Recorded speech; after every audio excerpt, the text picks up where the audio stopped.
Assalamualaikum warahmatullahi wabarakatuh. Alhamdulillahirabbil alamin. Wabihi nasta'in ala umuri dunya waddin. Wassalatu wassalamu ala asrofil anbiya'i wal mursalin. Sayyidina wa maulana Muhammadin wa ala alihi wa ashabihi ajmain, amma ba'du. Marilah kita panjatkan puji syukur atas kehadirat Allah Subhanahu wa taala yang telah melimpahkan rahmat dan hidayahnya sehingga kita dapat berkumpul di video saya kali ini. Salawat serta salam tak lupa kita aturkan kepada junjungan Nabi besar Muhammad SAW yang kita nantikan syafaatnya di yaumil akhir nanti. Sahabat yang berbahagia, sebuah kewajiban bagi kita semua untuk senantiasa bertakwa kepada Allah Subhanahu wa taala.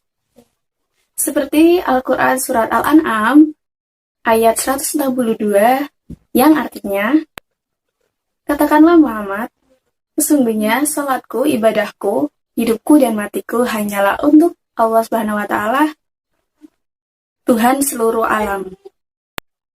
Maka dari itu, marilah kita senantiasa beriman kepada Allah Subhanahu wa taala dengan mematuhi perintahnya dan menjauhi larangannya. Sahabat yang berbahagia, negara Indonesia merupakan negara yang berkembang. Banyak sekali rakyatnya yang merantau keluar kota demi nafkahi keluarganya. Dan begitu pula yang dilakukan menjelang hari raya. Orang-orang perantauan dalam melakukan mudik untuk berjumpa dengan keluarganya. Namun, mereka tidak bisa melakukan mudik di hari raya tahun ini. Pasalnya, Presiden Joko Widodo melakukan larangan mudik untuk warga Indonesia demi melakukan pencegahan COVID-19. Hal ini sesuai yang dilakukan Nabi.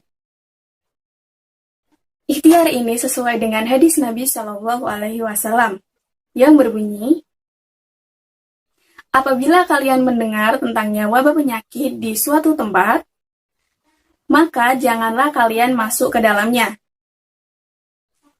Dan bila kalian berada di dalamnya, maka janganlah kalian keluar daripadanya sebagai bentuk lari daripadanya. Hadis riwayat Bukhari dan Muslim. Hal ini tentunya menimbulkan pro kontra di dalam masyarakat. Ada beberapa masyarakat yang menganggap hal ini dilakukan percuma.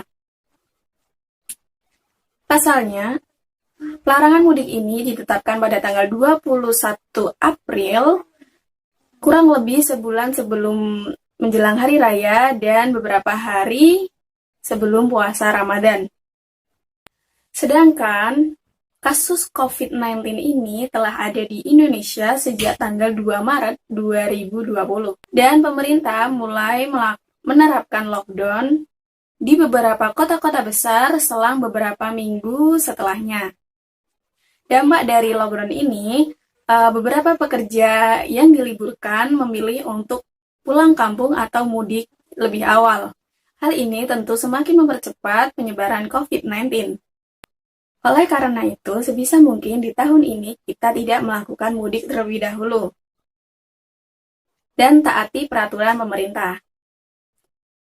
Sebenarnya banyak sekali hikmah yang dapat kita rasakan ketika mematuhi peraturan pemerintah. Bayangkan jika sejak diterapkannya lockdown, warga Indonesia tetap berada di rumah. Tentunya, penyebaran COVID-19 ini tidak sampai ke kota-kota kecil, bahkan ke luar Pulau Jawa. Apabila kita tetap melakukan mudik, itu tandanya kita tidak mematuhi peraturan pemerintah. Jika hal tersebut tetap dilakukan, sebenarnya bukan nyawa kita saja yang terancam, tetapi juga keluarga kita. Perlu kita ketahui bahwa wabah COVID-19 ini penularannya bukan hanya soal kita dilarang mudik saja. Tetapi ketika kita tidak melakukan pola hidup sehat, maka kita juga akan bisa terancam terkena COVID-19. Tetapi penularannya bisa kita hindari dengan cara menjaga pola hidup sehat. Virus ini adalah kelompok virus yang umumnya menjangkiti hewan. Dalam beberapa kasus, jarang virus dapat berpindah dari hewan ke manusia. Namun, virus ini sudah mulai menjangkiti manusia. Bahkan lebih parahnya, bisa ditularkan melalui manusia dan manusia. Lebih parahnya lagi, virus ini dapat menular ke manusia hanya lewat udara dan kontak langsung. Bagian tubuh yang terserang biasanya saluran pernafasan mirip seperti flu biasa. Gejala yang muncul yakni pilek, batuk, sakit tenggorokan, dan demam. Yang membedakannya dengan gejala penyakit lain yakni adalah masa penyerangannya atau masa inkubasi yang cukup lama, yakni 14 hari. Menghadapi situasi ini, kita harus melakukan berbagai usaha antisipatif supaya virus ini tidak menjangkiti manusia lain. Menghadapi keadaan seperti ini, kita harus senantiasa menjaga iman dan imun kita dengan baik.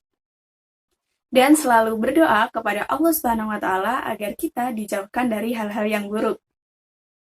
Allah berfirman pada Quran Surat Yusuf ayat 64. Maka Allah adalah sebaik-baiknya penjaga dan Dialah Maha Penyayang di antara para penyayang. Demikian hal yang dapat saya sampaikan. Kurang lebihnya saya mohon maaf. Wabillahi taufik wal hidayah. Wassalamualaikum warahmatullahi wabarakatuh.